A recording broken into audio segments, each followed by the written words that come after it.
Next chapter, the cottage and the mouse.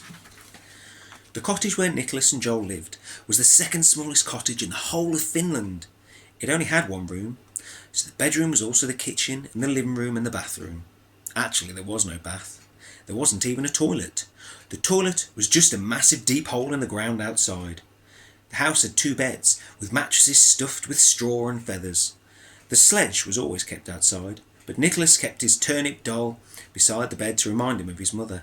But Nicholas didn't mind. It didn't really matter how small a house was if you had a big imagination. And Nicholas spent his time daydreaming and thinking of magical things like pixies and elves. The best part of Nicholas's day was bedtime, because this is when his father would tell him a story. A little brown mouse, who Nicholas named Mika, would sneak into the warmth of the cottage and listen too. Well, Nicholas liked to think that Mika was listening, but really he was just fantasising about cheese. Which took quite a lot of fantasising, as Mika was a forest mouse, and there weren't any cows or goats in this forest, and he had never even seen or smelt cheese, let alone tasted it. But Mika, like all mice, believed in the existence of cheese, and knew it would taste very, very good if he got such an opportunity. Anyway, Nicholas would lie there in the happy coziness of his bedclothes and listen intently to his father's stories. Joel always looked tired. He had rings under his eyes. He seemed to get a new one every year, like a tree. "Now," said his father that night, "what story would you like tonight?" "I'd like to tell me about the elves."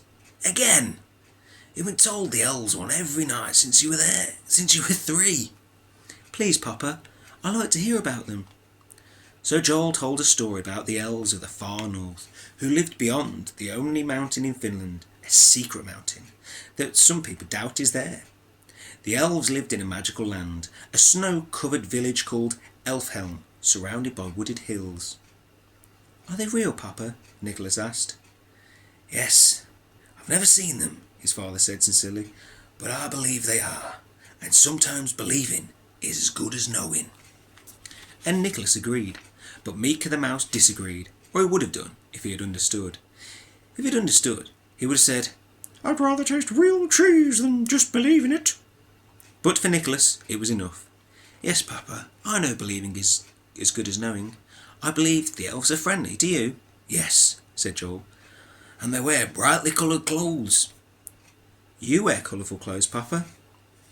This was true, but Joel's clothes were made from leftover rags he got for free from the tailors in town. He had made himself multicoloured patchwork trousers and a green shirt, and best of all, a big floppy red hat with a white furry rim and a fluffy white cotton bobble. "Oh yes, I do. But my clothes are getting old and tatty. The elves' clothes always look brand new." And he stopped right there.